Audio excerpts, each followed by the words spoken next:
Hey, shalom, shalom, Shalom. shalom lakam, which is peace unto you all. Anach nawahai barsha Allah with the Hebrew Israelites coming to you week in and week out through the spirit and power of Yahweh Bahasham Yahweh Shai to preach to you so-called Negroes, Latinos, Native Americans, West Indians, Haitians, and Israelite foreigners. Chamatam Kaya, Hamalak Hashemayim Kwara, repent ye for the kingdom of heaven is at hand. Call Halayim La La Banawa Yahweh Bahasham Yahweh Shai, Bahasham Racha Kodash. Want to give all praise, honor, and glory to Yahweh Bahasham Yahweh Shai, Bahasham Racha Kodash, while double honors to the elders and apostles of Great Millstone that taught us truth and rule well. And much respect to you, bros, up there pushing the truth with all righteousness and sincere shalom, shalom. Shalom. All right, so another uh holiday, because essentially, the definition of a holy day is, or excuse me, a holiday, it derives from a holy day, but we ultimately Mhm. understand that, the holidays and stuff like that ultimately are not something that's consecrated and something that's not respected and ultimately regarded, by the Lord Yahweh Bahasham Yahweh Shai. So we just want to go into the orders of what's known as Thanksgiving, so called. Come, come. Uh, Baba Bashab, do you mind if I start off with this precept real quick? Yeah, you got it. Let's see. This is Amos chapter 5 and verse 21. It says, I despise your feast days and will not smell in your solemn assemblies. So pretty much as the brother said, we're going into this topic of Thanksgiving, right?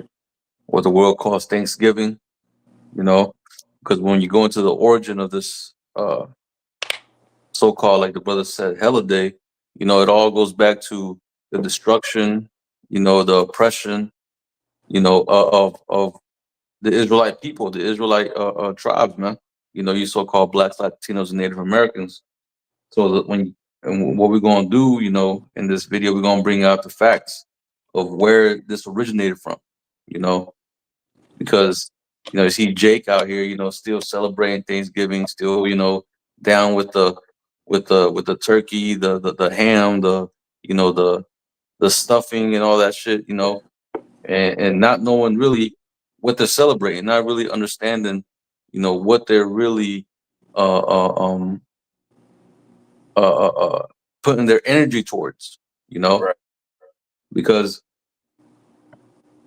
really, this whole indoctrination that Jake has since Jake came up here in America, you know, we're starting to find out that a lot of things that we grew up on go back to some off shit, and ultimately all in means to insult Jake, like this day, Thanksgiving, Columbus Day, and many other days, but also um, to pretty much deviate Jake into a path of disregarding the ways of Yahweh Hashem Yahweh Shai, and really just adopting the mindset of their ruler Esau, right?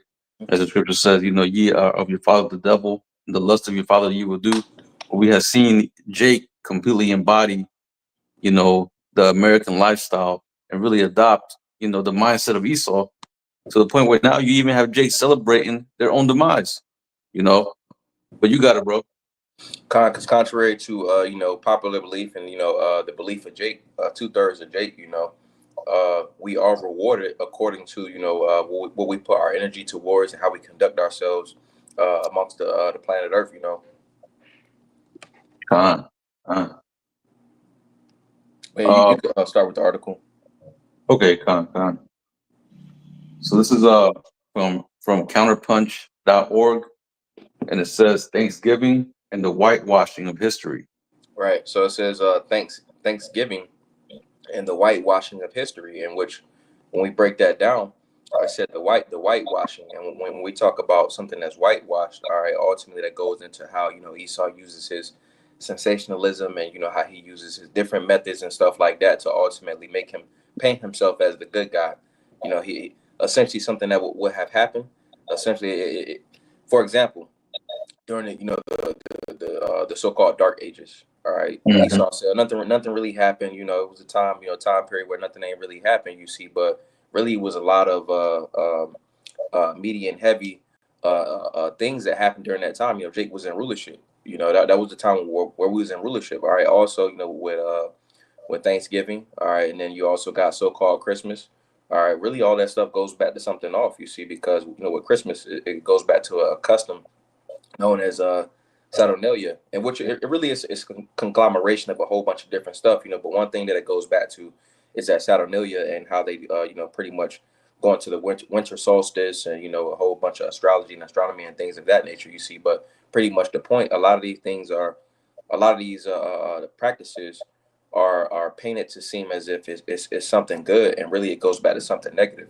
But I want to get that though, because it said the whitewashing of history. This is Mhm. Ezekiel chapter 28 and verse 14. It says, "Thou art the anointed cherub that covereth, and I have set thee so. Thou wast upon the holy mountain of the Most High. Thou hast walked up and down in the midst of the stones of the fire." All right, and pretty much the point that I wanted to get was, it says, "Thou art the anointed cherub that covereth." When you go into this word for covereth, it says sakak, and it says to hedge, fence about, to shut in. It says to overshadow, to screen. It says to cover oneself. All right, then it says to lay over. So when we look at the things in history, all right, when we see that term whitewash, it pretty much means essentially to deceive. All right, because Right. Esau has been given that position to essentially deceive the nations. All right, going into the scripture right here, I'm gonna read it again. Ezekiel 28 and 14. Thou art the anointed cherub that covereth, and I have set thee so. Thou wast upon the holy mountain of the Most High. Thou hast walked up and down in the midst of the stones of the fire. And the Lord essentially gave them that position, going into Ayawab, Job 9 and 24. The earth is given into the hand of the wicked. He covereth the faces of the judges thereof, if not wherein who is he? So that word for covereth, that can be likened to the time of the Renaissance, where he pretty much, in that specific point in history, he painted over, the over the images. All right, and Mhm. also with the images essentially stood for. All right, now and that time is also likened to iconoclasm. Right, right. And that's heavy you said that because whitewashing, that's essentially that is what it goes back to. It goes back to Mm, Esau, forging, counterfeiting, just doctoring everything up, man. Just when it comes to history, when it comes to you know artifacts, anything having to do with the past, everything is all whitewashed. Everything is all tailored in a certain way to uh, be intake or pretty much taken in by a newer generation, and that's essentially what Esau has done. He has right. removed all the negativity, all the what's it called, the stigma behind the true origin of these days, these so-called holidays, really holidays.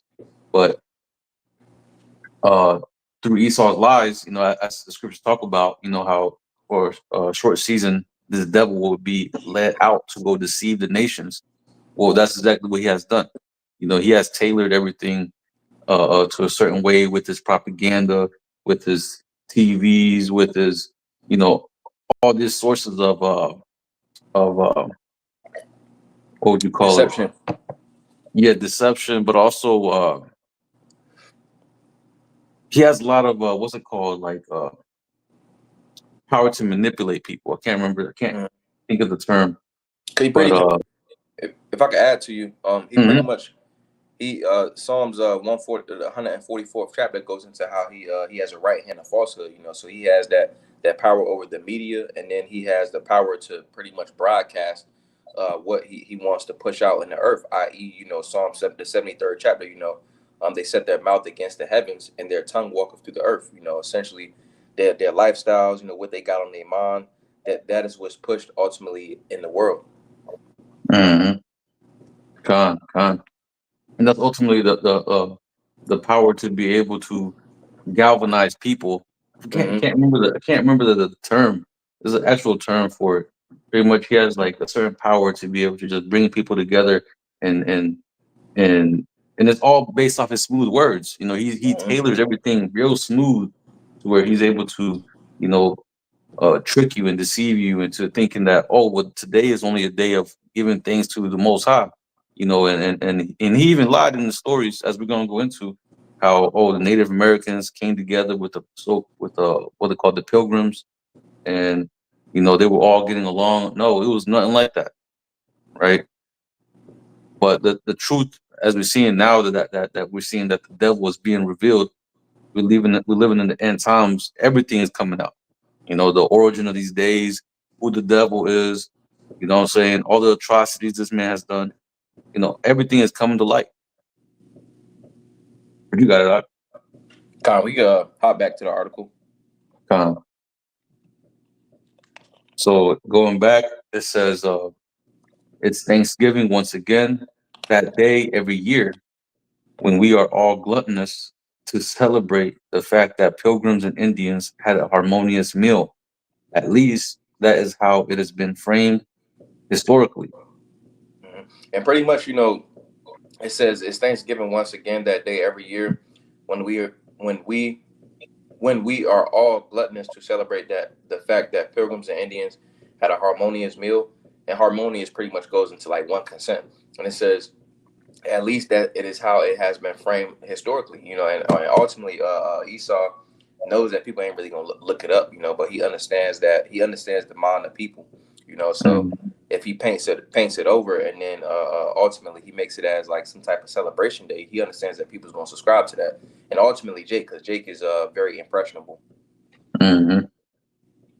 Continuing on, it says, let's be honest. Every year on the last Thursday of November, we celebrate the beginning of a European invasion that ends with the death, land dispossession, and relocation of millions of native people, while white Christians have tried to redefine the meaning of Thanksgiving into a time wherein we cultivate a sense of gratitude.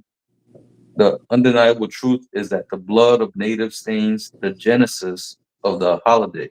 I got a quick precept. This is I got two. This is Nahum chapter 3. We'll get verse 1. And it says, woe to the bloody city, it is all full of lies and robbery, the prey departeth not. All right. And it says, woe to the bloody city, destruction to the bloody city. All right. And this is going into ancient Nineveh, you see, but this can be ascribed to America, Babylon the Great, because it is that bloody city. It was essentially incepted, by robbery and deception. All right. It says, it is all full of lies. All right, going into the origins of how this place essentially was incepted, going into Thanksgiving, and then also who made this country so called great. Jake essentially made this country so called great. When you go into some of the a lot of the inventions, a lot of those was Jake, you see, but it'll be Mhm. where Jake invented these things, and then Esau get the patent, and then Esau get the credit for it. It says Right. it is all full of lies and robbery. The prey departeth not, and that the prey being, the Israelites. All right, essentially, Jake.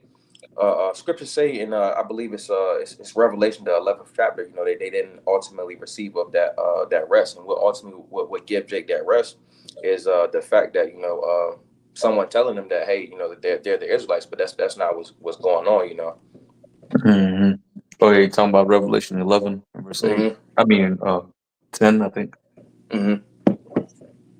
Because Gone. that's ultimately what allow Jake to spiritually depart. Because if Jake spiritually departed from this place, Jake won't be subscribing to Thanksgiving.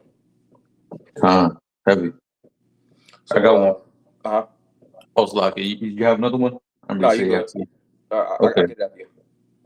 Gone. This is Habakkuk 2 and verse 16, because as we read in the article, you know, now they're trying to change the origin of Thanksgiving. They're trying to kind of, like I said, tailor it into a way where it will cultivate a sense of gratitude, right?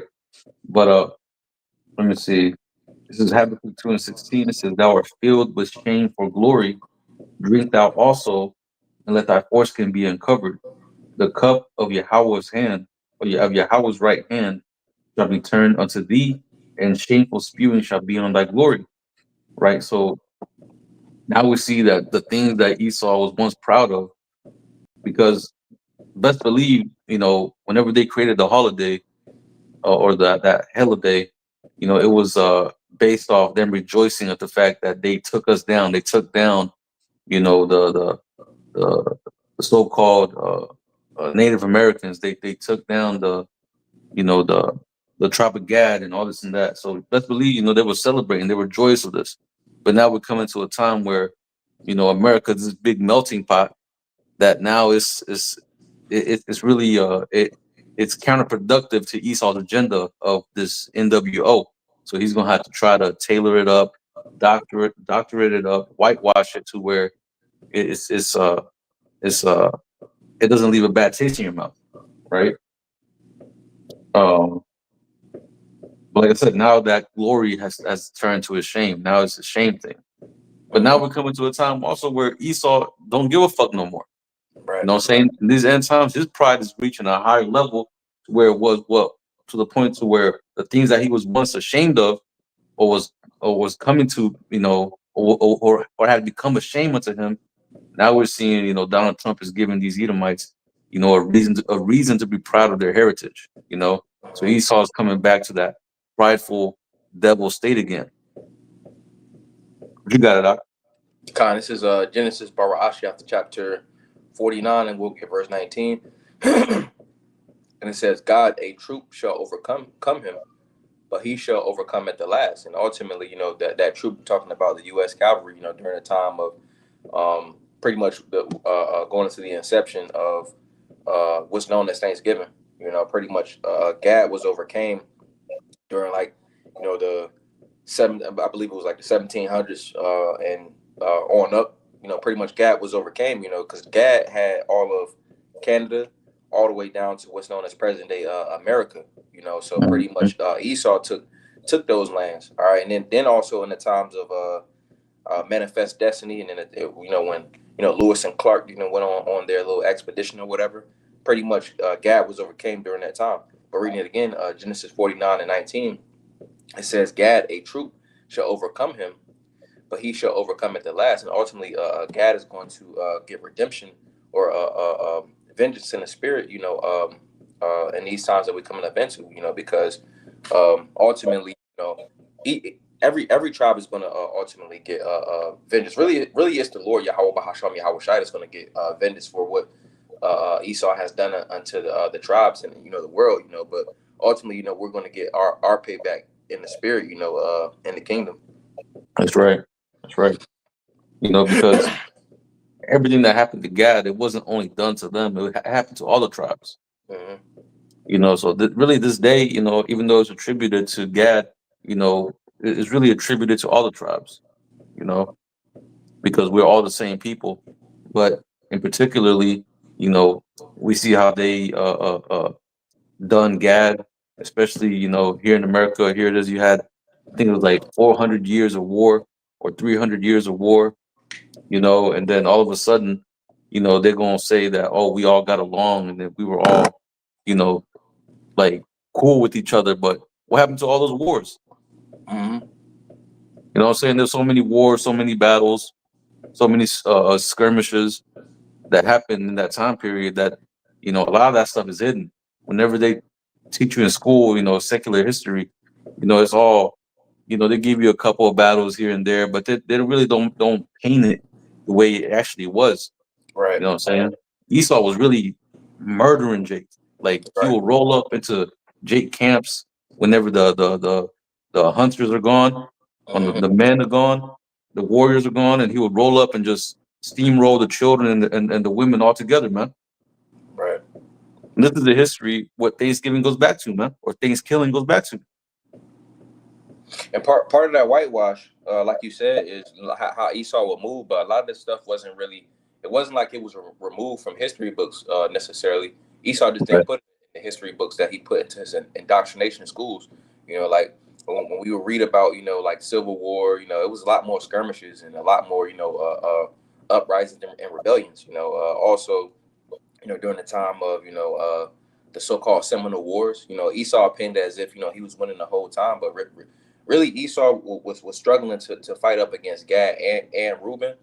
But when you go into essentially how Esau was able to push forth his enterprise, he was doing a lot of killing, and a lot of unjust killing. Yeah. When we look at it righteously, but the Lord was with him on the left hand side, but it was just that Esau took it upon himself to ultimately do these things, in times of like manifest destiny. He said it was his God given right to essentially capture those lands. Which on the left hand side, it was, but righteously, nah. Like the Lord ain't dealing with them like that. I got a quick precept. This is Mm-hmm. Psalms Psalms chapter 50, and we'll get verse. So this is Psalms 50 and verse. Let me see, 20 21. It says, "These things hast thou done." All right, the things and prophecy, i.e., the wars against Jake. All right, and you got various different wars. All right, you have wars with Gad, which that was a whole slew of history. You had wars with Reuben, or you had wars with Levi. All right, and Levi, so-called Haiti is still paying until this day. All right, and so forth with the rest of the tribes. But it says, Psalms 50 and 21, "These things hast thou done, and I kept silence. Thou thoughtest that I was altogether such an one as thyself, but I will reprove thee and set them in order before thine eyes." All right, so it says, "Thou thoughtest that I was altogether such an one as thyself," because Esau pretty much took it upon himself. He felt as if the Lord essentially anointed him righteously to essentially do what he did to the tribes, but that wasn't that wasn't that's not his place. He isn't set as the good guy. All right. Again, the Lord was dealing with him on the left hand side. But it says, "These things hast thou done, and I kept silence. Thou thoughtest that I was altogether such an one as thyself, but I will reprove thee and set them in order before thine eyes." And that's essentially what's going on now. The Lord is essentially raising the elect up upon their feet, and it's getting Esau fearful. That's why he's coming down, with that great wrath. Right, right. You saw Esau, take on the laws of the Bible onto himself. You know, you saw him, talk about manifest destiny. You know, all these are examples of him saying, the Lord's with me, right? So, and now, we come into to his end, and now he's seeing that he's being reproved, by the way of the prophets. The prophets are out here prophesying against him, you know, telling him of his downfall and the way that he's going to fall. And now we're seeing, that we're coming to that point where he's really about to fall. Everything about him is being exposed. The first thing that you do whenever you come to a trial, because that's what's happening right now, is a trial on Esau. The first thing you do when you come to a trial is you present the evidence. And what's happening now, that evidence is being presented, right? So that then the judge can be executed and the sentence can be carried out. You know, which that judgment is being prepared right now. For everything that he has done, right? Scriptures talk about that for 3 transgressions and for 4. Uh, let me see if I can get that real quick. I had a quick one, if I Come on, you can. got it. You This got it. 'cause you mentioned the point that pretty much this is the courtroom's in session. You got the witnesses, all right, which is the elect, all right. And then you got the defendant, but he don't got no leg to stand on, so pretty much he ain't defending anything. But this is Isaiah Yashaya chapter 47, and we'll get verse 5, and it says, "Sit thou silent and get thee into darkness." You know how the judge or whatever, he'll have the gravel, all right, and he'll hit the wooden mallet, he like silence, because Esau essentially is trying to make it seem as if he has some type of leg to stand on. How essentially the scriptures go into, I believe it's in Psalms the 50th chapter, but essentially it goes into let me get it real fast because I want to butcher it. This is Psalms 50. Psalms 50 in verse, let me see, verse 20. It says, "Thou sittest and speakest against thy brother, thou slanderest thine own mother's son." So when you go into this word for slander, all right, ultimately Esau, again, he feels as if he has a leg to stand on, but it says, "Thou sittest and speakest against thy brother." Because again, we in the courtroom, and he essentially trying to frame Jake. So it says, "Thou slanderest thine own mother's son." When you go into this word for slander, is H54:14. It says Nathan, and when you go into the Jensenius Hebrew Chaldee lexicon, it goes into to set and to place snares. So Esau is pointing the finger like, "Hey, look, look what he's doing." But if you look at Esau's his rap sheet, because when you go into actual courtroom and you got to defend it, the plaintiff, or you might have a public defender, not a public defender, the DA. I can't remember what DA means, but you got a DA, you got a police officer, or it might be a deputy sheriff, but they pretty much got they make them print out their previous charges. So Mhm. essentially Esau's charges.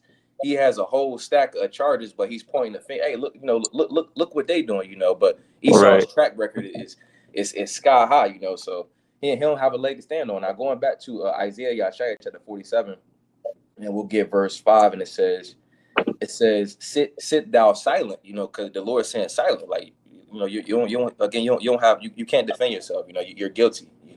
It says Mhm. sit thou silent and get thee into darkness, or daughter of the Chaldeans, for thou shalt no more be called the lady of kingdoms. And that's essentially what's taking place, you see, because for so long this place was that beacon of light. Everybody wanted to come to America, Babylon the Great, you see. But really, when you lift up that skirt, that dress, this place is filthy. Mhm. Con. And that cleansing is going to come by the way of fire, man. You know what I'm Mm-hmm. saying? As we read, as we go into when you go Salaki, as when you go into what is it, Exodus? No, not Exodus, Salaki. Numbers. Let me get it real quick. Numbers 35 in verse 33. It says, "So ye shall not pollute the land wherein ye are, for blood it defileth the land, and the land cannot be cleansed of the blood that is shed therein, but by the blood of him that shed it." Right. So this whole celebration of Thanksgiving is really you celebrating all the blood that is in your hands, Esau. You're stained with this blood, right? As we when we go back to the article, it mentioned how that blood, the blood of the Gadites, the blood of the Native Americans, it's a stain on Thanksgiving. It's a stain on the foundation of America. It's a stain on really everything that Esau has built. The blood of the saints is thick, man. And you've been caught red-handed, Esau. And this is all this is, of this trial that has to take place in order for this man to go down, right? Um, but I got that one precept that I had, what that I was looking for. This is Mm-hmm. Amos 1 and verse 11. It says, "Thus saith the Lord Yahweh, for 3 transgressions of Edom, and for 4, I will not turn away the punishment thereof, because he did pursue his brother with the sword, and did cast off all pity, and his anger did tear perpetually, and he kept his wrath forever." Right? Because it wasn't just, like Esau just came and started fighting with us and battling with us, and that was it. No, this man put us in slavery. This man would torture us. This man would do some diabolical shit, with the women, experimenting on the women, killing the kids. Man, this man was a straight demon, man. And this is history that is now, it's been coming out from the apostles and elders, have been bringing it out, but it almost seems like every year, like new shit comes up, you know, more exposure, you know what I'm saying? Like, and it's just gonna continue to get worse and worse, man. But this whole, so-called holiday, you Jake shouldn't even be, taking a part of this thing, because it ain't, giving things to the Most High for, you know, the pilgrims and the Indians, settling their scores and getting together. No, this is about your destruction, Jake. Right? As a matter of fact, Baba Shah, if I may, I want to get this real quick. Mm-hmm. Um, it says Lamentations 2:16. It says, "All thine enemies have opened their mouth against thee. They hiss and gnash the teeth and say, we have swallowed her up. Certainly, this is the day that we look for. We have found. We have seen it." You see, so this was the ultimate goal of, first and foremost, Esau, Edom, but even the rest of the nations. Right? When you read in the book of Psalms, the 83rd chapter, it goes into it. How they made that confederate, against us. To take us down. That the name of Israel would be no more in remembrance. Well, this is, the taking down of Gad was part of that, man. The cavalry coming in with what they call it, the Gatling gun and all this and that Mhm. high level weaponry, to cut and mow down Gad. All that was really, uh I mean, I guess it kind of was, manifest destiny in a way, because it was all done to bring us down for our transgressions. But it wasn't going to be a permanent, manifest destiny to where this man Esau just stays and rules forever. No, it was just temporary. It was only for our punishment.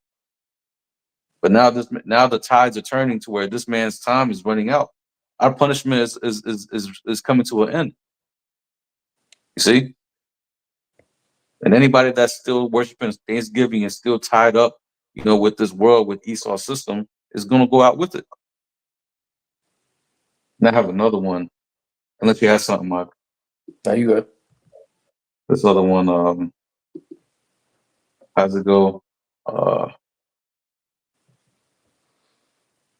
You know that precept where it goes,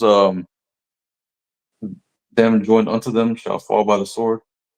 Uh, you got you got Proverbs 11:21, and I think it's one in Isaiah the 13th chapter. Okay, yeah. This is Isaiah 13 and verse 15. It says, everyone that is found shall be thrust through, and every one that is joined unto them shall fall by the sword. So if you still joined into this world and still, celebrating Thanksgiving, Christmas, all these, holidays, you're gonna fall. You're pretty much gonna be marked, unless you repent. You're gonna be marked for destruction, man. Because there's gonna be two classes of Israelites that's gonna be determined in these last days. The elect and the non-elect, right? And the elect, they're gonna be repenting and doing what's right in the eyes of the Lord. And those that ain't, they're gonna be still caught up in the world, still doing the same bullshit that Esau been, indoctrinating you with. But you want me to go back to that article? Con. So we continue on. It says the colonial origins of Thanksgiving, or what many natives often refer to as Thanksgiving or Thanks taking, is not something to celebrate. While Con, we I think. cannot, Oh, oh, did sorry. I You keep skip going. something? No, you keep going. Okay, it says, while we cannot pinpoint the original Thanksgiving celebration, President Abraham Lincoln made it a national holiday in 1863. The now ubiquitous Pilgrims and Indians were included in the traditional 1890, or until they weren't included until the tradition, or they weren't included in the tradition until 1890. It says the national mythos surrounding this holiday does not take into consideration the long and violent history of contact between European settlers, in this case, English pilgrims, Puritans, and the indigenous population that already inhabited the land, the Wampanoag people. Right, and then you can also see, like, in the beginning of the article, the title, it said the whitewashing of history. So just reading down from where it says Thanksgiving, you can see where over time Esau would change the meaning, and it says the ubiquitous Pilgrims and Indians weren't included in the tradition until 1890. So pretty much, like, a lot of changing the history has occurred, to make Esau seem as if he was the good person. And it says the national mythos surrounding this holiday does not take into consideration the long and violent history of contact between European settlers, in this case English Pilgrims and Puritans. They even called themselves Pilgrims and Puritans, but really they was murderers. Hmm. Yeah, I got a quick one for you. Hmm. This is Second Corinthians 11 and 14. And no marvel, for Satan himself is transformed into an angel of light. Right, and ultimately, when you look at Esau, essentially when he does something negative, was viewed as negative. A lot of times he'll spin the story, and essentially he'll sensationalize what actually occurred to make him seem as if he was ultimately the good person. You see, but right now we're in a time to where everything is being exposed, and essentially, it's going into that shameful spewing as we got in Habakkuk the second chapter. Right. It's heavy too because that's everything Esau does. He always puts himself in at paints himself as the victim, or he justifies himself for doing whatever act that he did. Hmm. No, and one thing that he did to justify himself coming after, Gad was calling them savages, calling them uncivilized, calling them savages, calling them murderers, killers. You know what I'm saying? And that's the same thing that what he's doing now. Painting, Northern Kingdom and even Southern Kingdom, as being, these domestic terrorists, being what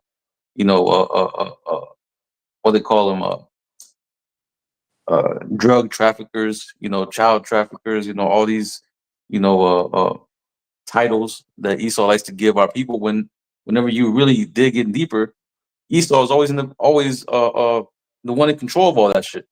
Hmm. Right, and But even with that, like, yeah, Jake is Jake that's in that type of lifestyle is wrong, you see, but Esau is the one that's funding it. A lot of times he'll whitewash that too. A lot of times it be your so-called politicians, all right, those in leadership positions. A lot of times, they might fund things such as trafficking operations, and they'll mask it as, oh, this money was donated to charity or something like that, so that they can't trace the money to see who ultimately was behind it. right, right. But continuing on, it says, it is in these forgotten histories that we see the history of this holiday for what it truly is. English pilgrims, unprepared to survive in the land, stranded on Turtle Island. Yet those who did survive those early winters would ultimately engage in a brutal campaign of colonialism and genocidal activity. Right, and that's exactly what they did, man. They genocided a mass amounts of Jakes. Like, and I'm talking about like whenever Esau came over here to the Americas, from certain historians, they said there was millions, millions. Like I think it's like 100 million, and then the numbers cut down by like 80%. Hmm. So that's a lot of killing in on Esau's hands, man. Hmm. He also did stuff like he'd take blankets and put like different diseases in it and stuff like that, and then it was like a whole population, which they I mean, those species is technically extinct, all right, but like he endangered, I believe they call it the buffaloes, and pretty much Hmm. he made it to where Gad and Reuben couldn't eat, and that was pretty much a source of food. Pretty much Esau wiped out like a whole population of buffalo and didn't even use them just to get at Gad and Reuben. Hmm. It's the devil, man. Like, who the fuck thinks like that? Oh, I'm just gonna destroy this species of animals just to get at these people. Like, when you're dealing with Slovakia, just this damn devil, man. Like, whenever you go into this track record, man, you can easily see that this man has always been the what do you call it, the what do you call it, Antagonist. the antagonist of our entire existence, man.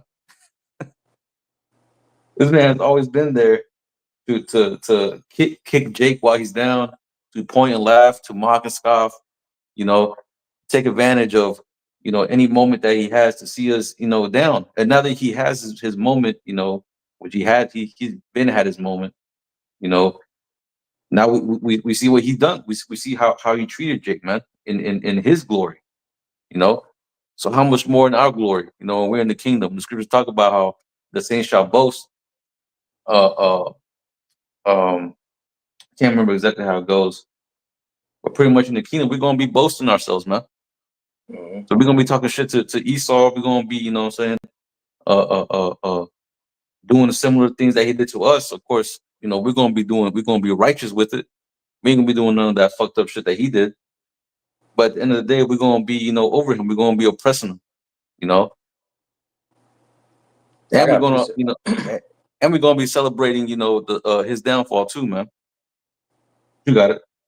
Got a precept for you. This is Bon Sirach 10 and verse 31. And it says, it says, he that is honored in poverty, how much more in riches? And he that is dishonorable in riches, how much more in poverty? Hmm. Right. Read. Uh-huh. Oh, Salaki, do you mind reading it back again? Okay. Bon Sirach 10 and 31. He that is honored in poverty, how much more in riches? And he that is dishonorable in riches, how much more in poverty? Right. So you see this man, how he is. The scripture's talking about him as being the basis of men. So here it is that he was doing all this, all these atrocities, or all these schemes towards Jake back in the past. But now that he has his full power, now you see, that true hatred. He's actually able to do whatever he wants. We're in his hands, man. We're pretty much in his mercy, so to speak. You know. And then, Oh, Salaki, go ahead. no, you finish your point. Now I was just gonna say, in Amos the second chapter, I believe it's Amos the second chapter, in the first verse, it goes into how. Matter of fact, let me just get it. I'm gonna read this again. Bon Sirach 10 and 31. It says, he that is honored in poverty, how much more in riches? Because right now, we at the bottom of the totem pole, when it comes to societal norms and societal constructs and stuff like that. It says, he that is honored in poverty, and Jake is still honored at this low estate. It says, he that is honored in poverty, how much more in riches? And he that is dishonorable in riches. Esau, Edom, as you said, bro. Right now, he at his peak of his power. But he's still dishonored. People don't fuck with Esau like that. It says, and he that is dishonorable in riches, how much more in poverty? So when because he truly is, like you said, the basis of men in the kingdom, he really gonna be feeling the bare brunt of his captivity, you know. Mm-hmm. So, like, I'm just trying to find this. Mm-hmm. This preset where it goes, is in the power of their hand. Oh, Micah, Micah. yeah. Micah, Salaki, yeah, it was Micah. Micah 2 and 1. I'm gonna read it real quick. It says, woe to them that devise iniquity and work evil upon their beds. When the morning is light, they practice it, because it is in the power of their hand. Right. And that's essentially how Esau's mindset is. You know, Esau has all this power. The scriptures talk about Job 9 and was it 24? Mm-hmm. The earth is given to the hands of the wicked. So the whole world is in his hands. So now that he's at his peak, he's at his highest, and we see in this man, operating in wickedness, but um, as the brother mentioned, whenever this man goes down, he's gonna go back to his base state. You see this man now, how he operates. This man, the scriptures talk about him as being a beast, being a bestial man, right? So once this man gets degraded and put back in his place, we're gonna see how he's his true how he truly is. How his true nature really is. And then we're going to be wondering, how the fuck this man got into power? How was this man allowed to be able to rule for this long? You know, seeing how this man is going to go back to his original state, right? But that just shows you, uh, uh, uh, um, pretty much right now, this man, he's able to do what he does, and he's able to get away with it. The scriptures talk about how he shall change times and seasons, and do all these things, turning things upside down. But all that is coming to an end. All that is now being all his power is pretty much getting stripped away. At the end of the day, right? Mm-hmm. But that's pretty much it. You got it. Cons like you was going into, pretty much Esau was able to hide behind his secrecy. You see, but being that his word is essentially going out across the four corners of the globe, essentially everybody is seeing the deception. They're seeing right through the bullshit, because again, the Lord sent his spirit upon the planet Earth, That's why the scripture say, all that see him shall flee away, Con. Want me to go back to the article? Khan Babakusha. Continuing on, it says it is important that we think clearly and honestly about how the beatified pilgrims saw the natives. It says five-time Plymouth Mouth County Governor William Bradford said the natives were savage people who are cruel, barbarous, and most treacherous. That's just Esau, man, using his sensationalism. It says clearly not the people you would like to feast with. However, the national narrative surrounding this holiday celebrates the first Thanksgiving as a moment of harmonious bridge building. Just the lies, man. Right here it is. Uh, uh, uh, Earlier, they're saying that the Native Americans are savages, cruel. Pretty much people you don't want to have at your feast. But then, on the other hand, you know, Esau changing the narrative as the Gad and Esau were getting together, right? Which ultimately, in the first place, it was ultimately Esau, who did Jake wrong, man, by encroaching closer and closer on the territory, and eventually just flat out just coming in and just invading, man. But it says, continuing on, it says this is clearly not the case, especially when we learn about the Pequot massacre of 1637. This was just one in a multitude of genocidal tactics employed against the indigenous peoples of this land since white Europeans arrived in 1492. Of the massacre, Governor Bradford said, "Those that escaped the fire were slain with the sword, some hewed to pieces, others run through with their rapiers." Mm-hmm. So, Rapier is some oh, type of a rapier is like it's like a sword. I'm reading okay, back if I can. It says those that escaped the fire were slain with the sword. Some hewed to pieces, others run through with their rapiers. And the point that you could you pretty much touch on that? How Christopher Columbus, with the sword. oh yeah, yeah, pretty much. In Christopher Columbus's diary, he said that pretty much he couldn't put his sword down. You know, ultimately because he was doing a lot of killing. He was bringing about a lot of judgment upon the Tainos that he said that he didn't even put his sword down not once. Just showing you the the nature of Esau, man. This man has always been, his nature has always been violence. Mm-hmm. He's always been a bloodthirsty demon, man. When we go back to the article, Okay. it says those that escaped the fire were slain with the sword. Some hewed to pieces, others run through with their rapiers, so that they were quickly dispatched, and very few escaped. It says it was conceived they thus destroyed about 400 at this time. It was a fearful sight to see them thus frying in the fire. Horrible was the stink and scent thereof, but the victory seemed a sweet sacrifice, and they gave the prayers thereof to the Most High, who had wrought so wonderfully for them. Man, and in a sense, that's true. That judgment, the Most High allowed them to judge Jake in that fashion, man. Mm-hmm. The scriptures talk about whoever perished being innocent. Right. You see, but at the end of the day, ju- uh, uh, uh, uh, justice, the what they call it, the balance of justice, has to be balanced out. Esau Mm-hmm. has done too much, has too much blood on his hands. That blood has to be balanced out with something, man, and it's gonna be Mm-hmm. balanced out with his blood. Right. Because the scriptures say, a false balance, is an abomination. So to essentially balance it out, we got that scripture, Numbers 35 and 33 said that the blood of those that were shed, it can't be cleansed by the blood of him that pretty. Can you get it again? Because I don't want to Yeah, butcher it. I got you. This is uh this is Numbers 35 and 33. So it says, so ye shall not pollute the land wherein ye are, for blood it defileth the land. and the land cannot be cleansed of the blood that is shed therein, but by the blood of him that shed it.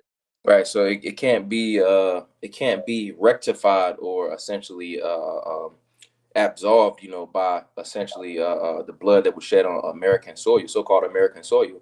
It has to be this has to be rectified by Esau essentially being destroyed. You see, because his mindset as he was doing this, is essentially in Psalms the 137th chapter. I'm gonna get that real fast. This is Psalms 137 and verse 7, and it says, "Remember, O Lord, the children of Edom, all right, the so-called white people, in the day of Yarashalam, who said, race it, even to the foundation thereof." Now, pretty much that was the spirit of that manifesto or whatever.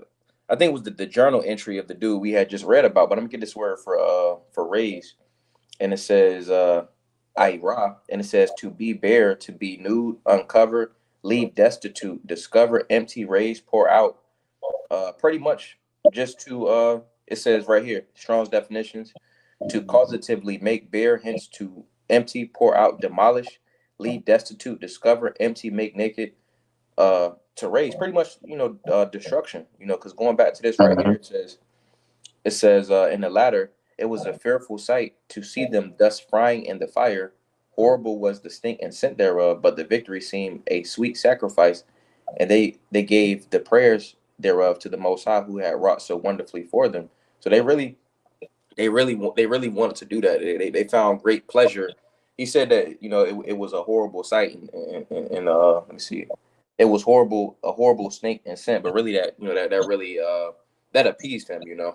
Yeah, yeah, you already know it did. But like I said, but the victory seemed a sweet sacrifice. That's pretty much what he says, right? So Hmm. pretty much, like that just shows you, that this man, like he would do these things, but then like like we mentioned earlier, his words so sweet. You know what I'm saying? So he would say things to be like, yeah, that was kind of bad, but it was worth it at the end. Shit like that. And this is exactly Hmm. what this man's mindset is in. Like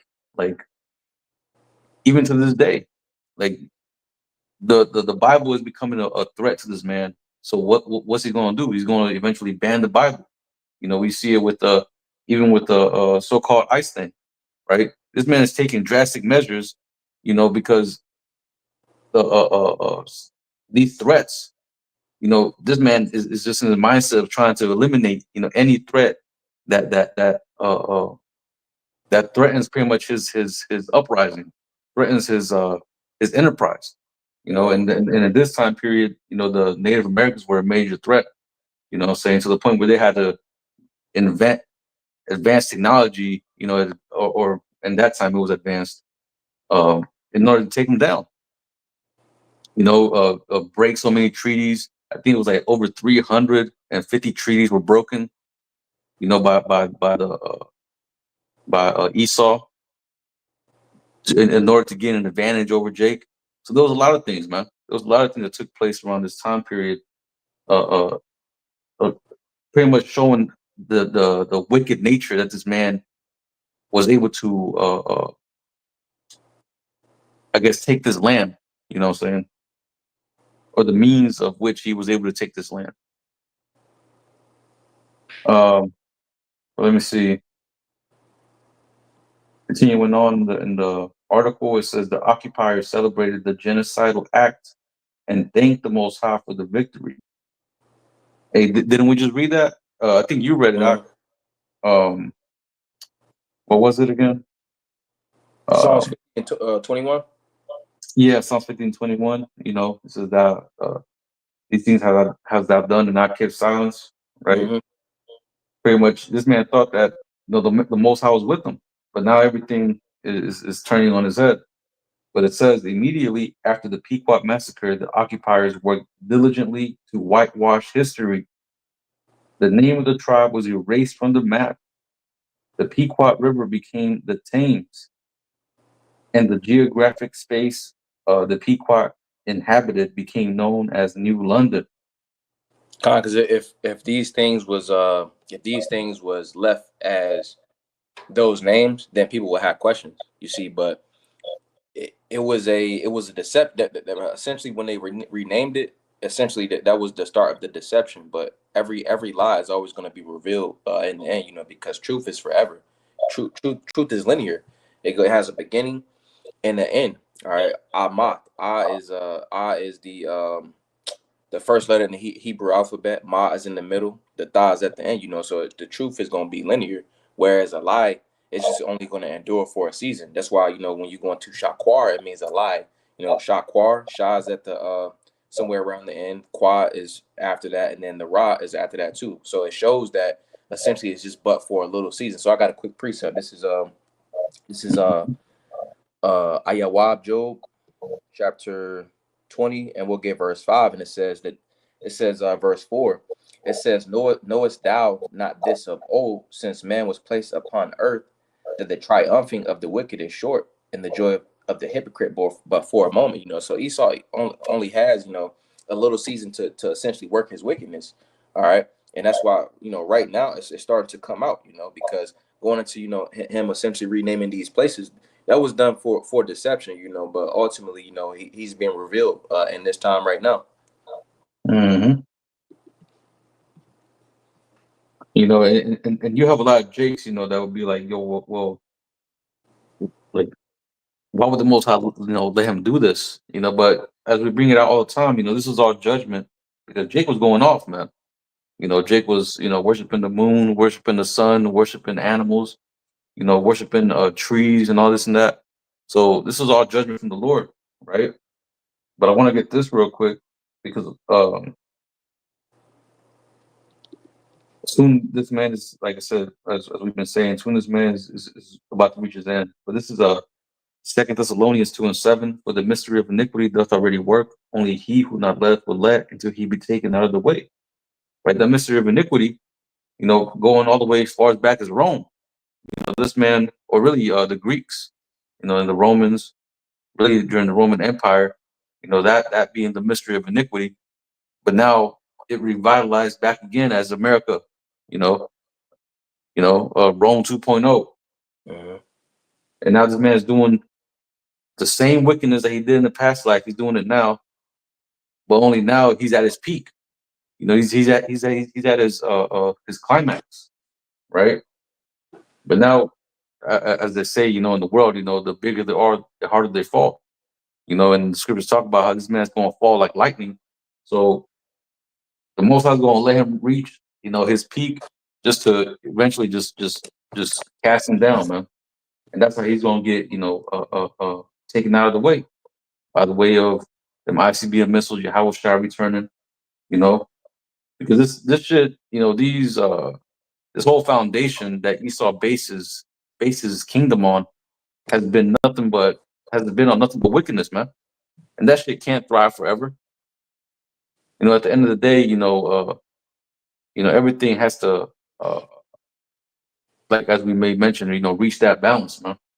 Mm-hmm. Everything got to balance out, and essentially everything is being balanced out, currently, the essentially, the heathen, they got the opportunity to rule. All right. And, Yasha Allah, we got next. Mm-hmm.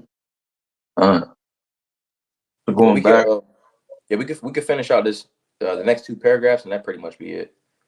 uh, so going back to the article, it says the whitewashing and erasure of indigenous histories is not unique to this holiday, but it is perhaps one of the most ironic instances of indigenous mass murder in service of white European colonial expansion. Right, and that is, I mean, yeah, I mean, it is ironic. Here it is. You killed the people that you're saying in this holiday were sided with you, right? When all along they were always your enemy. But it says the idea that we celebrate um, the notion that indigenous peoples and the white European occupiers who sought their extinction were able to put their differences to the side long enough to relative peace and harmony is deeply problematic. Even more so is the idea that it was the white European occupiers who had to teach and demonstrate civility to these barbarous savages. And that's crazy because, ultimately it was the reverse. Jake had to teach, Esau how to do certain things. Jake Mhm, taught Esau how to cultivate the land. Jake, I believe it was the Moors that showed Esau, how to bathe. All right, mhm, right here it says it is clear which group in Thanksgiving, excuse me, it says European occupiers who had to teach and demonstrate civility to these barbarian savages.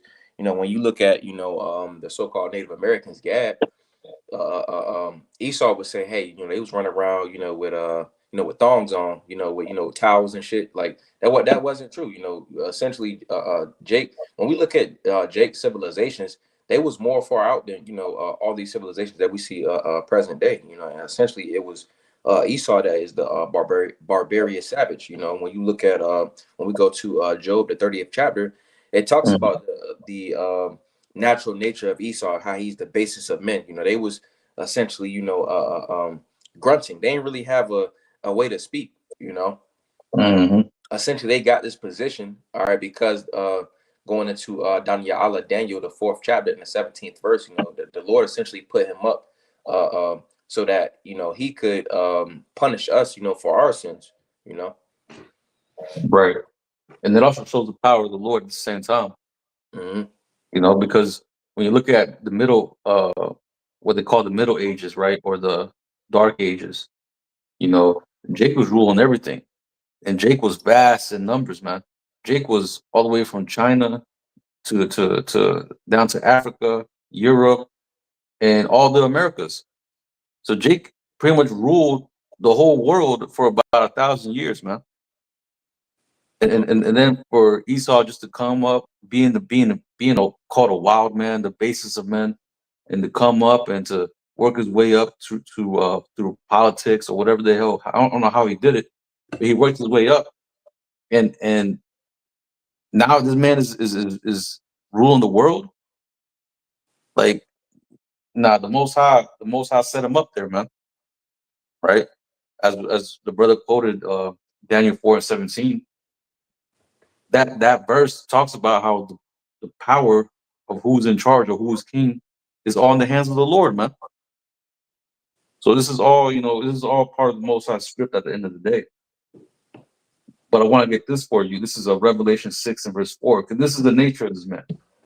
It says, and there went out another horse that was red, and power was given to him that sat thereon to take peace from the earth, and that they should kill one another, and there was given unto him a great sword.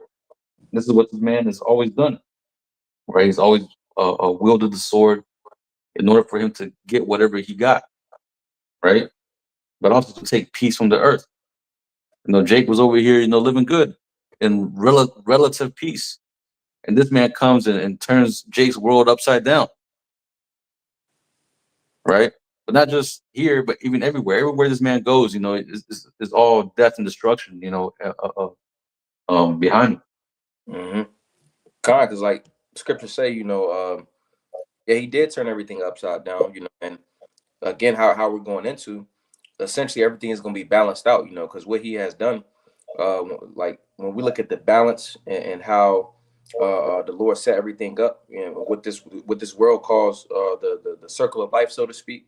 Essentially, Mhm, everything works, all right, in some type of circle, all right. So, i.e., all right, the balance of that. If you take like some type of animal out of the cycle of life, out of nature. Like mhm, a pig or crabs or shrimp. That those animals are meant to essentially cleanse the earth. All right, when you take mhm, that out of the cycle, that's gonna throw off the balance. mhm, And the Lord created everything with our bodies, because our body is just a big house. The earth is just a big house. The ecosystem. Essentially by unbalancing the ecosystem, everything's gonna be thrown out of whack. right, right. Hey, and that makes sense because in the body, whenever your body's producing so much of one compound, it can produce cancer. You know, And like if things are out of balance in your body, you're very susceptible to cancer. Is my point. Mm-hmm. Just making that point that you're talking about, like on the Earth, the Earth is susceptible to, certain things when things is out of whack. That's why right now you're seeing the topsoil being eroded. What they call it, the banks, not the banks. What they call it, the where the fish go, where the fish live at. I forgot what they're called. Estuary. Where the reef, Mm-hmm. the reefs. Pretty much the reefs are becoming wasted away. They're dying off. But these are all things that benefited these not just the planet, but even the animals. But this man being in the position of power, he has thrown everything out of whack. Mm-hmm. Like you say, he turned everything upside down. Let me see. Hold on. But going back to the article, there's a point I wanted to make right here. Let me read this again. Let me start in the middle of this paragraph. It says, even more so is the idea that it was a white European occupier who had to teach and demonstrate civility to these barbarous savages. With the Pequot massacre in mind, it is clear which group in the Thanksgiving picture were the real barbarous savages and who were the ones practicing civility. Exactly, man. Mm-hmm. So Esau just flipping the script, man. Everything he does, he flips the script by calling Gad the red man, with knowing that he's the red man, right? Um, I mean, there's a lot of things, man. There's a lot of things that Esau has done to try to shift the narrative of to pointing to him to being, as we read earlier, how and no marvel, even Satan shall be as the angel of light, roughly paraphrasing, Mm-hmm. right? So this is what this man has done. His lies has led to him to has led the um has led him to be able to influence the world to believe in that this man is righteous, that he's even the name white, white means Mm-hmm. righteous, you know what I'm saying? So from all that self-proclaimed white man, all this and that, this man has been putting himself on the pedestal as being righteous, being the epitome of honesty. Mm-hmm. But now the veil is being pulled back and it's being shown that that's the complete opposite. Man, this man's track record is being, or his dirty laundry, is being aired out, man. Mm-hmm. Like a good example of that, how he made himself to be. He took a negative, and when he took Gad down, it was because it was a time period to where like Gad was being taken down. All right, but then you had Gad, and then you had Esau. It was a point in time to where it was Gad and what they call I believe it was called cow hands. But Jake, the ones that was essentially dealing with the cows. It was called cowboys because if you called them Right, a cowhand, it was disrespectful. But then they turned that, all right, because then it was the cowboys versus the Indians. That they took that term cowboy because it started to gain popularity, and then they said they called themselves the cowboys.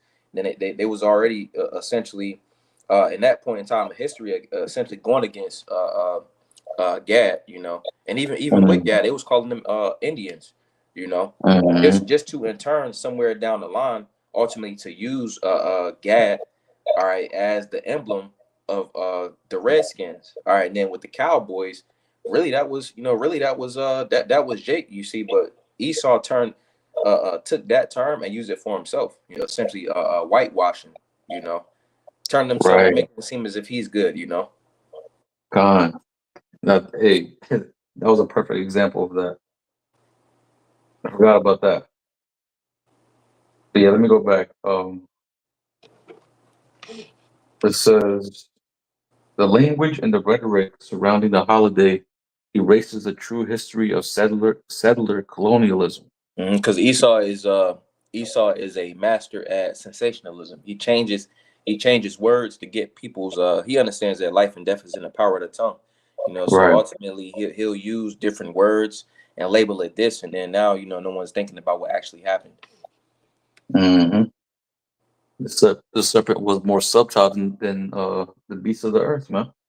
Hmm. It says the Pequot massacre is just one mere instance in the long history of evil acts that began with the white European occupation of Turtle Island. This is not, I mean, this is also not the first time we have seen the descendants of the occupiers attempt to create a new civic identity by whitewashing history and silencing indigenous voices while erasing indigenous bodies. Oh, and there's something I want to say too about that. They're talking about silencing indigenous voices because um, there was I can't remember his name, but there was a historian. You know, I have a book on him, but he said that he would try to go and interview, Gad, Gad that was back then in during that time period around the 1700s and early 1800s, and question him about the war that was going on and the battles. But some of the publishers that they will publish the articles and everything, or the news or whatever, they pretty much wouldn't take no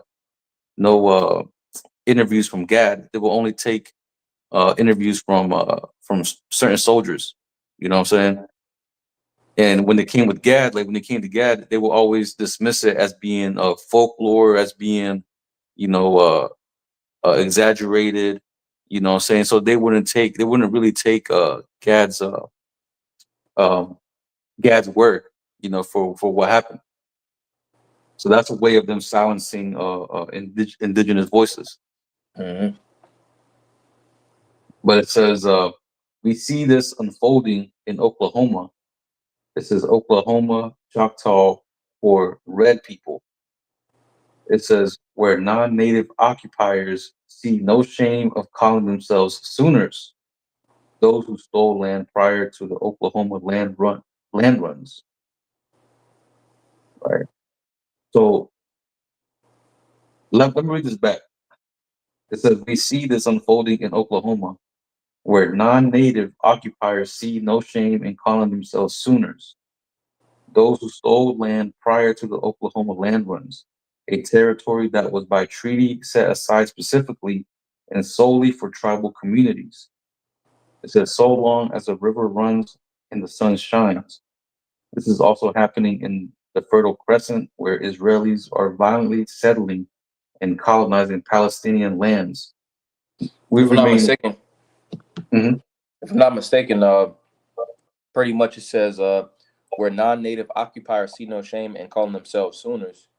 I believe it's going into the Sooners, the ones that took that land, from Gad. It says Sooners, Mhm. those who stole land prior to the Oklahoma land runs, a territory that was by treaty set aside specifically and solely for tribal communities. So that land was set aside for Jake, but you had uh, what it appears that you had Esau taking that land, so Mhm. it sounded like they were supposed to get more land, but Esau took that, showing that Esau he don't hold up his end of the bargain. You can't trust him. Only time if he do something good, 'cause he did give reparations to Reuben, and he had a lot of treaties that he broke. You see, but he did that because he was forced to. Scriptures say that if he doeth good, he does it unwillingly. Because essentially he's put into position because he has to, because to push forth something for his enterprise, i.e., why he says, "Oh, this is a day, for, where the colonizers and the so-called Native Americans got together." Only time he do something good for Jake, so to speak, is because he has to in a given time. Right. Right. Con. Yeah, it's pretty much like it says. If you do with anything unwillingly, you do with it unknowingly. And at Mm-hmm. the end, he will show his wickedness. Yep. So, and that's essentially what's going on, right? He would do something, like you mentioned, he would do something that seems so called good, but really it's all with an ulterior motive. There's something that, like, this is a saying, I can't remember the saying, but it goes something along the lines of, um, if you can't control someone, pretty much to give him something. Mm-hmm. So pretty much what Esau will do is that he'll give Jake, certain things. And I don't know if you've seen that video too. I believe it's part of a TV show. I can't remember the name of the TV show, where it shows Gad sitting at a table with these Edomites, and they're trying to give him land. They're trying to give him, or offer him, a place to live and a land to live, and also give them certain necessities that they might need. But Gad was like, "No, we don't. I don't need your land. Like, I don't need your help. I don't need anything that you're gonna give me. Like, this land is ours. Like, Mm-hmm. you know what I'm saying?" So you can't manipulate and you can't really control somebody who you can't really take anything away from them. You know what I'm saying? This people had, like, Esau saw that they had pretty much nothing. So what he did, that he dug even deeper. He was like, "Shit, I'm gonna go destroy their buffalo. I'm gonna go raid their villages." Like, this man just took it to the next level because he had no form of controlling these people, man. So he just resorted to violence, right? But let me see, what was Where it says the Oklahoma land runs. um oh yeah, yeah, Oklahoma land runs. It says this is also happening in the Fertile Crescent, where Israelis are violently settling and colonizing Palestinian lands. We remain witness to the same themes of genocide, erasure, dispossession, and replacement in real time. There are real consequences to complicity in settler, colonial, and imperial programs, wherein indigenous peoples across the globe are targeted. Right. And pretty much, where it says Israelis are settling in Palestinian lands, really it's not their land because they're not really the true people. But ultimately, Right. going to the nature of Esau, you got the Babylonian Edomite, and then you got those over in the Holy Land. They essentially showing that they got the same mindset. Going into how the scriptures say, "Thou shalt not," roughly paraphrasing, "Thou shalt not remove thy neighbor's landmark." Pretty much the land that is people it's certain lands that belong to certain individuals, and you're not supposed to ultimately remove that land from them. And that's essentially how Esau has got down. He'll say, "Oh well, manifest destiny," or he might go into the so-called Middle East. So they got weapons of mass destruction. We got to go over there and see what they got going on. And really, he got the guise of he goes in there with his diplomacy and democracy. He goes and says, "Hey, you guys need help," or "Hey, it's weapons of mass destruction." And really, he has ulterior motives. It might be some gold or maybe some oil, but that's not a reasoning as to to take some land, you know. Mhm. That's right. I got one for you. This is Mhm. Sirach 12 and verse 10. It says, "Never trust thine enemy, for like as iron rusteth, so is his wickedness." Right, you can't trust Esau eating the so-called white man. All right, because again, if he's doing something that appears as if it makes him seem as he's coming with something beneficial. Really, he got something up his left sleeve. He gonna go right. He gonna make it seem like he going right, and then he can go to the Mhm. left. The scriptures say his words. I'm gonna get it real fast. This is Mhm. Dahoyam Psalms 55. And we'll get verse 21, and it says, "The words of his mouth were smoother than butter." All right, so he taught very slick, very smooth. He gonna tell you what you want to hear. It says, "But war was in his heart." And when we look at each time in history, all right, again, he always starts to the right, and then he gonna go to the left every time. How he Mhm. essentially was able to take this land from Gad and Reuben. It was all through means of deception. One thing, one story that went that way was with someone that was known by the name of Chief Asiyahola. Which that's where the town of what is it? Osceola, Florida. It's near Orlando, but essentially, they supposedly they made it seem as if they was like, hey, we want to talk peace treaties.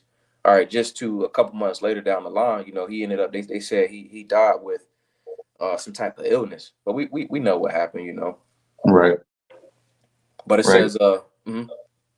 No, I was just gonna say, they took his ass out.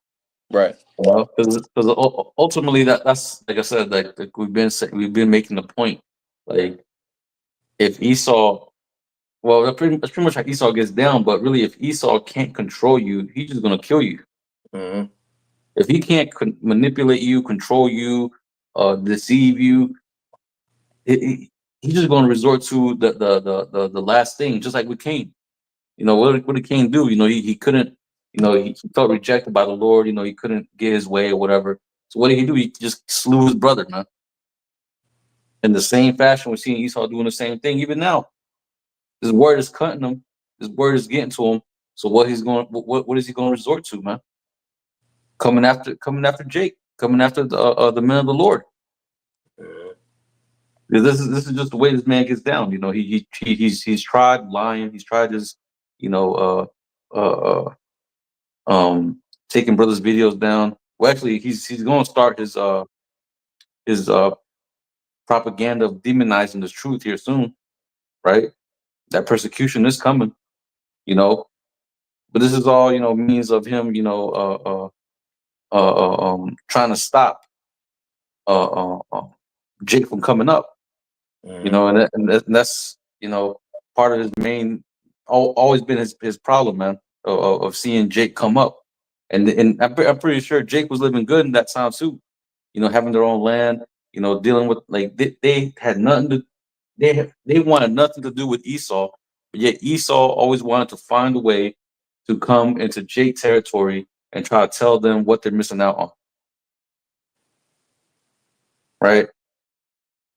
But that just shows you, like you mentioned, you know, that's just the way Esau works. That's the way he tries to infiltrate places, and you know, he comes with that smooth talk. He comes with the gifts. He comes with the, you know, what I'm saying, with that I come in peace type of speech and mindset. Mm-hmm. But at the end of the day, you know, he's got an ulterior plan working up and cooking up under his sleeve, man. Working on how to get you, you know, how to take you down. And as a matter of fact, if I continue on that Ciroc, it goes into Mm-hmm. that. Let me Um, let me finish it out, and then we can get that. come on. Psalms 55 and 21. I'm sorry, verse 20 says, He hath put forth his hand against such as be at peace with him. You know, because he essentially, you know, he used that violence with someone that is essentially being peaceful with him. That's how he you know what he did with Gad and Reuben. It says he Mhm. hath broken his covenant. You know, Esau don't keep his word. It says the words of his mouth were smoother than butter, but war was in his heart. His words were softer than oil, yet were they drawn swords. You know, so ultimately in their minds, they ultimately want to use that violence. Scriptures say that, you know, they wear pride as a garment, and they wear pride as a garment, and violence covered them like chains. Roughly paraphrasing, meaning that Right. essentially that's their person. You know, they are prideful, and essentially they violent. You know, they're bloodthirsty. Hmm. You good? Gone. Going back to Ciroc 12 and 10, it says, "Never trust thine enemy, for like his iron rusted, so is his wickedness. Though he humble himself and go crouching, yet take good heed and beware of him. And thou shalt be unto him as if thou hast wiped a looking glass, and thou shalt know that his rust hath not been altogether wiped away." You know, and Jake, really all Jakes, especially, you know, back in that time period, have come to see the true nature of Esau. Because for a time we I mean really we didn't know who the devil was at this time, you know, but Jake got a firsthand experience of this man, you know, and now we have the records to show, and the history to show, you know, who this man really is and how this man gets down, you know, because Jake in this time period has his mindset that, you know, this man has changed, you know, because the scriptures talk about can the Ethiopian change his skin and the leper his spots, and he that is accustomed to do evil, how can he do good, right? So this man is never going to change. This man is always going to be the devil. He's always going to try to find a way to just try to destroy Jake, try to destroy really, you know, all of life. So that's really what he's up against. You know, he has this mindset that if he don't rule everything, then you know everything. Then everything got to go. Then no one's gonna rule instead of him. You know what I'm saying? But let me finish this out. Verse 12, it says, set him not by thee, lest when he hath overthrown thee, he stand up in thy place. Neither let him sit at thy right hand, lest he seek to take thy seat, and that thou and thou at the last remember my words and be pricked therewith. You see? So the moral of the story is, don't trust this man. Don't be near this man. Don't try to be around this man because it always goes wrong whenever Jake tries to, you know, be buddy buddy with Esau. Esau always ends up backstabbing him, ends up, snitching on him. There's always something, man. You know. Um, but we seeing it, with this, all these treaties that Gad ended up having with Esau, and then Esau ended up breaking every single one of them, right? So, like I mentioned, Gad, really Jake, and as a whole, had a firsthand experience of how this man truly is. You know, but you got it up. Con, That's pretty much it. con. That's all I got. This is Jeremiah 10 and verse 1, and the subtitle, it says a satire on idolatry, in which a satire is like it's like sarcasm. It's like a mockery, you see, because really when you go into these idols, they worthless. They're good for nothing. They don't have any. It's not a benefit, and it just looks good. It looks Mhm. good as far as when you look at. Well, I'm gonna read it. This is Jeremiah 10 and verse 1. It says, "Hear ye the word which the Lord speaketh unto you, O house of Yashar Allah." Are you so-called Negroes, Latinos, Native Americans, West Indians, Haitians, and Israelite foreigners? All right, this word is unto you. Verse 2, it says, "Thus saith the Lord, learn not the way of the heathen." Hey, this is a way of the heathen. All the Valentine's Day, Thanksgiving, Christmas, all these things are ways of the heathen. It says, "And be not dismayed at the signs of heaven, for the heathen are dismayed at them." All right, because which the signs of heaven ultimately, when you look at times in history, all right, because the Lord speaks through signs. All right, so when the heathen see, chariots, or they might see different omens and signs and stuff like that in the moon, stars and the sun. Ultimately, they represent the downfall of the heathen rulerships. But it says, verse 3, "For the customs of the people are vain." A idolatry is vain. It is worthless. It's non-beneficial. It says, "For the customs of the people are vain. For one cutteth the tree out of the forest," which this is going into Christmas. You see, but it also applies to these so-called holidays. It says for well, these holidays, it says, for one cutteth the tree out of the forest, the work of the hands of the workmen with the axe. All right. It says they deck it with silver and with gold. They fasten it with nails and with hammers that it move not. So they put silver and gold. That's that them little, I can't remember what they call them, but it look like little caterpillars on the tree, and they twist it around the tree. But pretty much Mhm. it's just something that look good. It look good to the eye. But spiritually, it ain't no type of understanding, and it's really not. It's not beneficial. To you Israelites. All right, these are the things that the heathen get into. These are the things that the heathen worship. But Mhm. ultimately, us as Israelites have been commanded, all right, to observe the holy days, all right, and essentially to rehearse the righteous acts, all right, and pretty much, just want to go into the the etymology of Thanksgiving, you see, because it's not something that we should be getting into as the people of the Lord, So, did you have anything else, bro? Kind of. I'll just close it off. Well, I had just one more. You This got is it. Exodus 23 and verse 2. It says, "Thou shalt not follow a multitude to do evil, neither shalt thou speak in a cause to decline after many to rest judgment." But mainly the former part where it says, "Thou shalt not follow a multitude to do evil." Because most Jakes, they'll just go with the flow. They're the go with the flow type, not trying to cause any waves or disturbances in the family. But hey, you got to understand that Yahweh Shah is on his way. Real quick. The end. I mean, the signs are there showing that we are at the end of the world, man. So it really now's the time, as we always bring out, Micah 2:10, arise ye and depart, for this is not your rest, man. This place was never your rest. It was never designed to be your rest.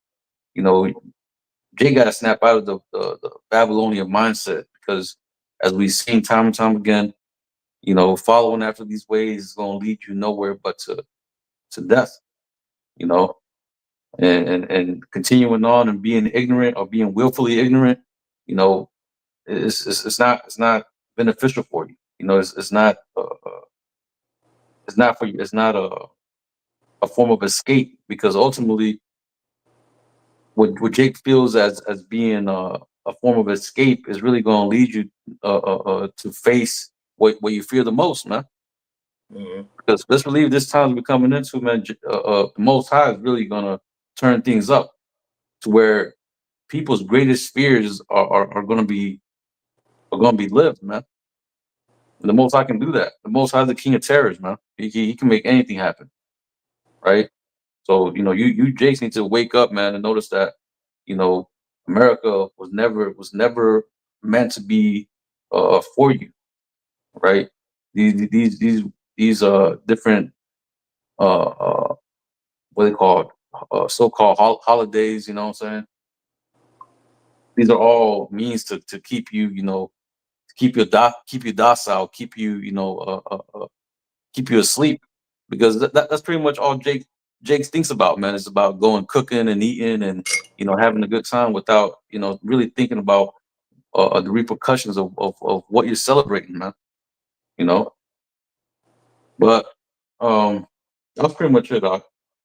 Okay. Well, hey, I don't want to Zaza by night Apollos, where there was a beautiful edification of the spirit. Well, we can go ahead and clear it out by saying, Call her light and la, Yahweh Bahasham, Shai, Bahasham Chak while double honors to the elders and apostles of Great Millstone that taught us this truth and rule well. And much respect to you, bros, that they're pushing this truth with all righteousness and sincere. Shalom, shalom. Shalom.